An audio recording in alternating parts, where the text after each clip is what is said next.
Welcome to a brand new episode of the Jampack Report, and let me tell you, today we're diving into some PlayStation news. It was the big PlayStation 5 reveal event, and we have so many specifications to dive into on today's show. We're talking about the entire breakdown of the system itself, as it compares to the Xbox Series X, the features you can expect, and of course we'll talk release dates for the PlayStation 5 and the Xbox Series X. Not clickbait, there is nothing right now, but it looks like they will not in fact be delayed according to a report from BGR. Then we'll talk about video game engagement during the coronavirus outbreak, because that's a nice feel-good story to round out today's show. But we have a lot to dive into. Let's just go ahead and get into it. PlayStation 5 will feature a 10.2 teraflop GPU and a speedy custom SSD. So, it's been almost a year since Sony started talking about the PlayStation 5 in an uncharacteristically revealing Wired interview. We learned the next generation console will be powered by AMD's third generation Ryzen CPU and a custom Radeon Navi GPU. Additionally, it will support hardware accelerated ray tracing and feature speedy SSD storage, but beyond confirming the name PlayStation 5 and announcing a familiar looking logo, Sony has not given us many specific details about the console, certainly not as many as Microsoft has around the Xbox Series X, which on paper has similar hardware. That changes today. Sony's lead PlayStation architect, Mark Cerny, finally gave us an in-depth look at the PlayStation 5 in a live stream event in lieu of a major GDC keynote. And if you don't feel like sitting through that, Eurogamer has a full breakdown of his presentation. The key takeaway: it will certainly be a huge hardware leap over the PlayStation 4 and the PlayStation 4 Pro, but it remains to be seen how Sony's hardware can compete with Microsoft's upcoming console. So, let's talk specs.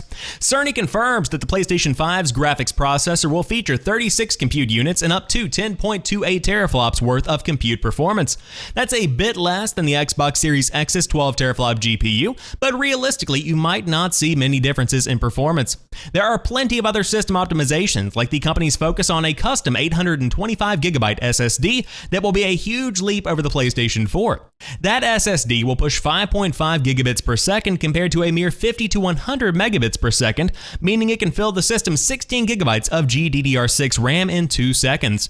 And on the plus side, Sony will let you plug in a standard NVMe SSD to expand storage, while Microsoft will rely on specialized 1TB SSD card expansions. Let's break that down a bit because there's a lot to digest there.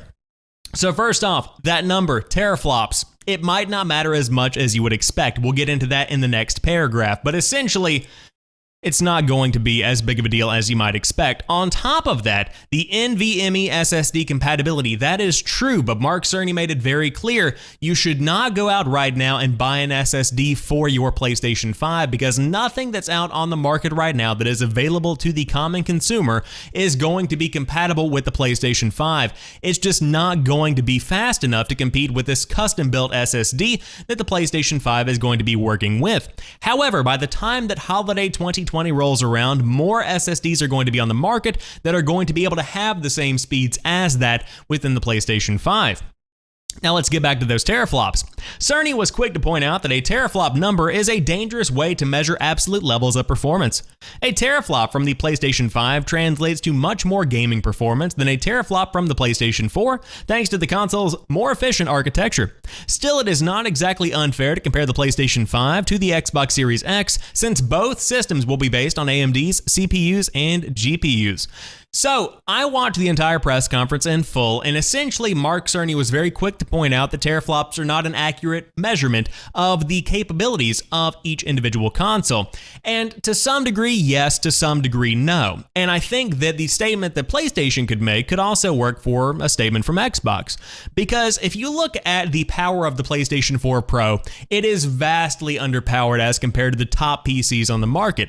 However, God of War is one of the best looking games that I've ever seen, and that's between PCs and consoles. On top of that, you have games like Horizon Zero Dawn. The Last of Us even looks good. There are plenty of games that take full advantage of the PlayStation 4 Pro, and they build these experiences from the ground up around the architecture of the console to really maximize performance and milk that console for all it's worth. So even though it might technically be less powerful than the Xbox Series X, if these AAA first-party developers do want to create experiences that are built entirely around the PlayStation 4 Pro, which many of the best-selling games on the PlayStation ecosystem or within the PlayStation ecosystem are, then you could be seeing pretty much the exact same experience on the Xbox Series X, if not stuff that looks actually better.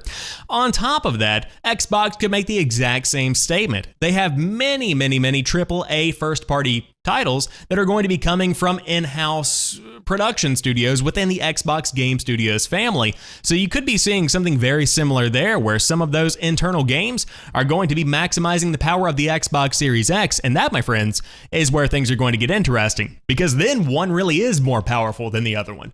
And I think that's something to consider there.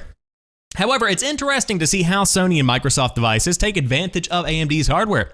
This is very technical. Bear with me. The PlayStation 5's 8-core Zen 2 CPU will run up to 3.5 GHz with variable frequencies, so it can slow down when necessary.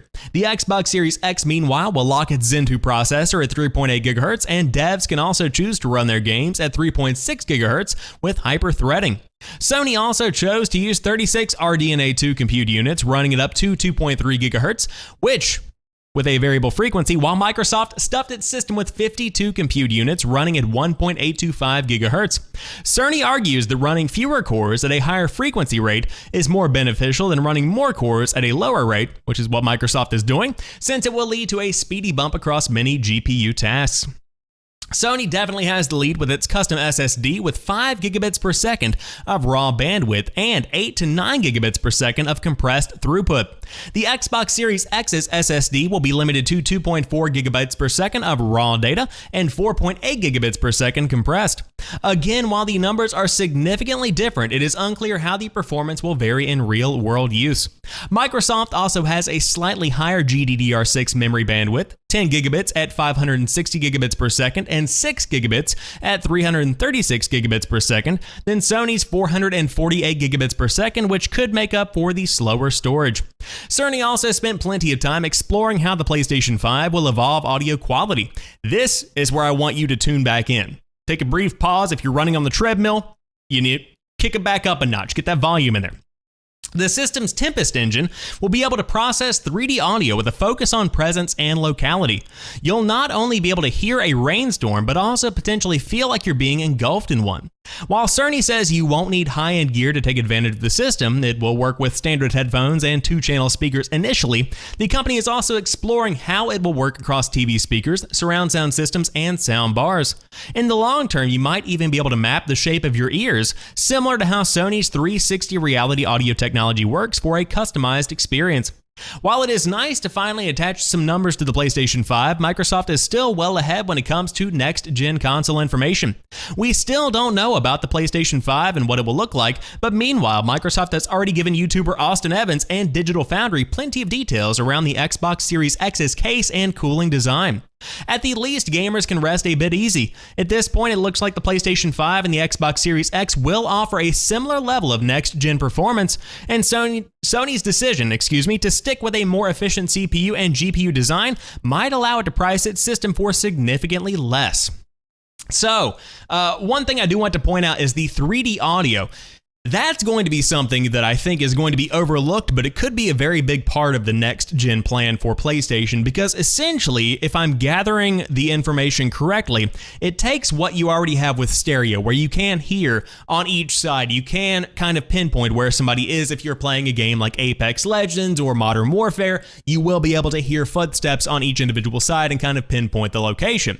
With 3D audio, it's all around you. It's below you, above you, to the sides, behind. It's amazing what they can do with this. And the way that they do it, and there was a video shown off in the presentation, is that one individual sits in the middle of this rotating set of speakers, and within 20 to 30 minutes, I believe is what the time frame was, they've essentially mapped thousands of locations that have played a sound that can then be put within the game itself.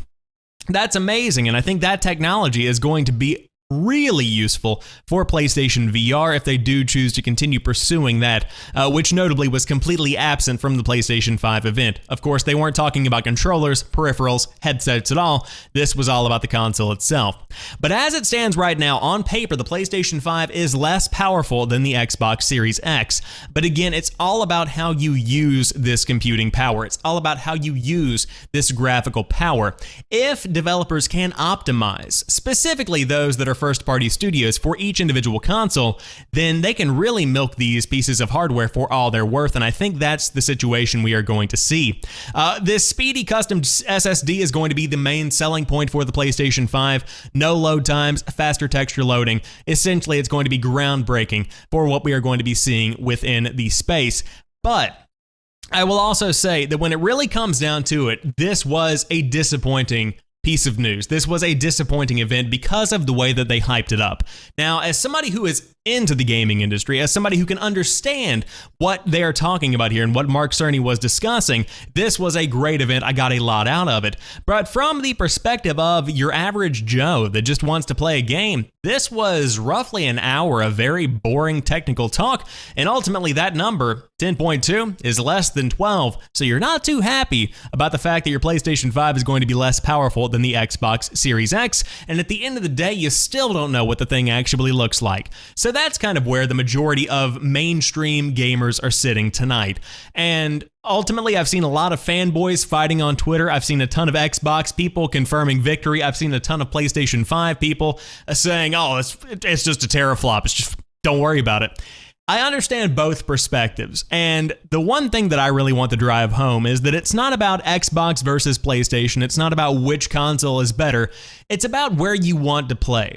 It's about the experiences you want to have. If you want to get a PlayStation 5 and play these amazing AAA first-party titles, you can dive in and you can do that. If you want to play Halo, and if you want to have the most powerful console on the market, if you want to have the new experiences coming from the Xbox Game Studios brand, dive into Xbox. If you want both and you can afford both, go for it. Ultimately, as long as you're having a good time, as long as you are enjoying the experience you're having, that's what the next generation of consoles is all about. I'm excited. I'm probably at this point leaning towards an Xbox just because I've been more involved in that ecosystem, but I am deeply attached, affiliated, connected with the PlayStation brand. I cannot wait for Ghost of Tsushima. I want to play The Last of Us Part 2, although that one's starting to look a little bit rough. I'm not going to lie.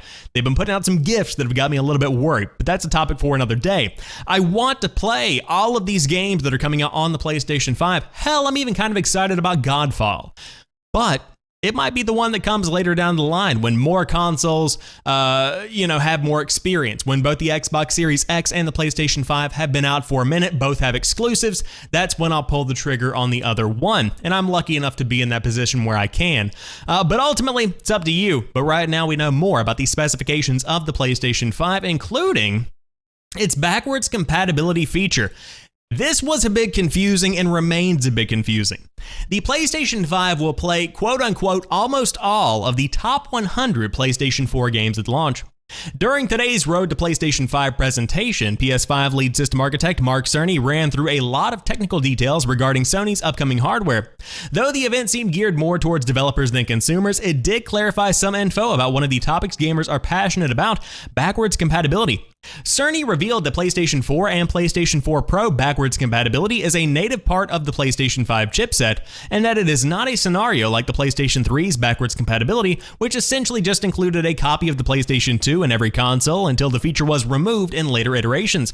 One backwards compatibility is in the console, it's in. What? Oh, excuse me. Once backwards compatibility is in the console, it's in, Cerny says. It's not as if cost down will remove backwards compatibility like it did on the PlayStation 3. However, that does not mean that every PS4 game will automatically work perfectly out of the gate. Cerny says that running PS4 titles at boosted frequencies can cause complications in certain games. The boost is truly massive this time around, and some game code just can't handle it, he says. Testing has to be done on a title-by-title basis. So what PlayStation 4 games can you play on your PlayStation 5? Cerny says that, quote, almost all of the top 100 PS4 games as ranked by playtime will be available at launch. Presumably, tests on individual games will continue beyond that to continue broadening the library. By contrast, the Xbox Series X has an even more inclusive approach. Last month, head of Xbox Phil Spencer explained that all existing Xbox One games, including Xbox 360 games that are already backwards compatible on the Xbox One, will work on the Xbox Series X. All of these recent PS5 backwards compatibility details pertain specifically to PS4 Pro and PS4 titles. Cerny did not mention anything about whether PlayStation games from earlier generations will also work on PlayStation 5. This is very, very rough in my mind. Okay, so we have had a lot of rumors going around that we are going to be getting some kind of backwards compatibility that does include the PlayStation 3, the PlayStation 2, and the PlayStation 1. That would have been cool. That would have been almost unprecedented. But to not be able to include every PlayStation 4 game on the PlayStation 5 game at launch in a backwards compatible way is ridiculous. You needed to build this system from the ground up with the idea of backwards compatibility in mind. From my understanding, the Xbox One X uses emulation to simulate having an actual console in the Xbox One X. So an Xbox 360 and the original Xbox are both baked into the console in some kind of way, shape, or form. I just don't understand how you could drop the ball on backwards compatibility. Now, I know that I'm not a developer, I'm not an engineer. I am sure that there is a legitimate reason, but still, that's just such a foundational part of modern gaming. That's something that people have come to expect, and ultimately, they kind of need. Look at how many games are on the PlayStation 4. There are thousands of games, and hundreds of which that people truly enjoy. Now, the question is, how extensive is their research going to be? Because it's worth mentioning that whenever the Xbox One came out and said, hey, we've got backwards compatibility now, they did not have many games that had that capability at launch. In fact, they continually release more and more pretty much every month. And so whenever you see that procedural rollout, we've kind of become accustomed to that with the Xbox. And in a way, it's kind of like the Xbox Live games with Gold or new games coming to Game Pass. You think, hey, cool, SSX3, backwards compatible on the Xbox One. Hey, look at that. Whatever it might be, you've got these games that are backwards compatible. And so that could be the approach you're seeing here with the PlayStation 5. And if that's the case, that would be pretty okay. But still, just to not have every PlayStation 4 game available as a backwards compatible title, that's just, again, putting them right below Xbox in terms of reasons to buy it right out of the gate. Because right now, if the Xbox Series X came out tomorrow, I could actually go to the store, trade in my Xbox One X, keep all of my games, digital and physical, and continue playing them. Some of them are going to look better than before. And I think that's going to be a big advantage whenever the consoles do launch. But right now, that's the situation on backwards compatibility. But let's talk about the release date. Sony says the PlayStation 5 release date will not be delayed by coronavirus pandemic.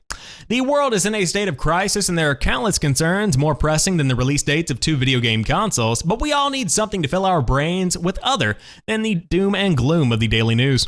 As such, many gaming fans have been questioning whether or not the Xbox Series X and PlayStation 5 will still be able to hit their holiday launch windows, and at least for now the answer is yes.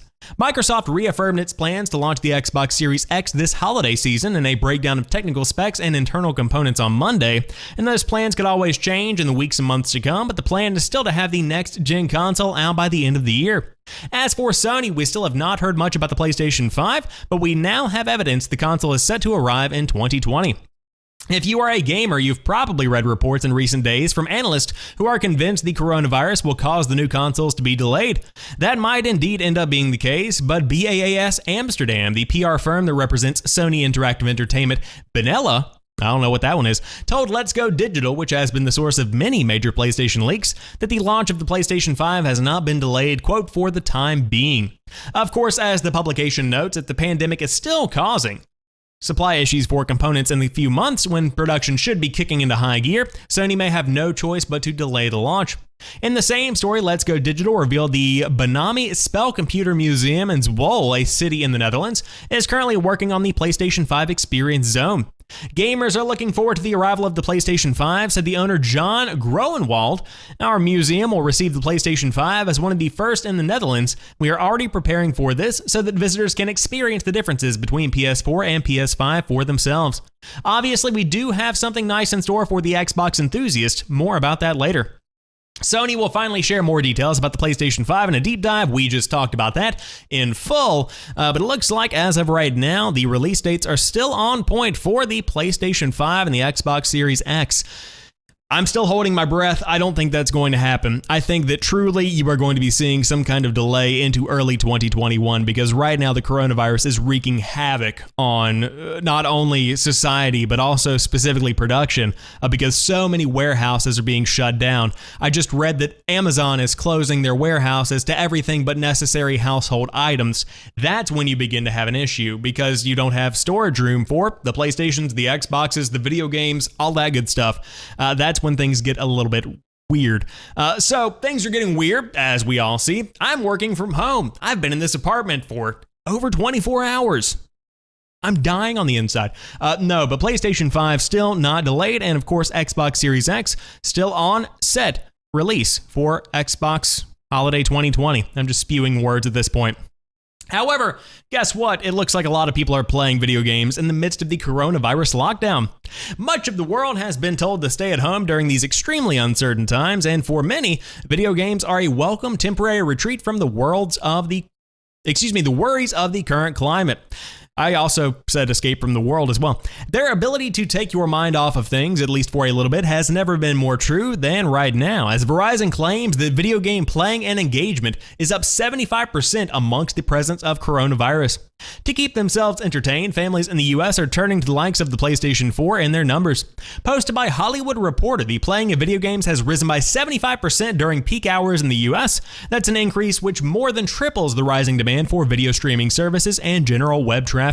Verizon's chief technology officer, Kyle Malady, said, and as more entertainment options are canceled in communities across the US, an increase in video traffic and online gaming is not surprising. Worrying times may be ahead for the world, but at least families around the world are beating boredom by engaging in some excellent video game playing. If you're choosing to stay indoors, what PS4 games have you been playing to pass the time? In my case, none. I've been playing Modern Warfare. I've been playing Warzone on my Xbox One. That's basically it. I've also been playing a good bit of SSX3. I think we talked about this on an earlier episode of the Jampack Report. But hey, keep playing those games because there's nothing better than some escapism. Am I right? That's why I do a podcast. But that rounds out today's episode of the Jampack Report. If you guys enjoyed this one, drop me a like down below and let me know what you think about today's show. Would love to hear your thoughts on the PlayStation 5, the Xbox Series X, and which one you're going to be getting. That's something we will talk about, I'm sure, for months and months to come. But until next time, you guys have a good one. I'll talk to you soon, and peace.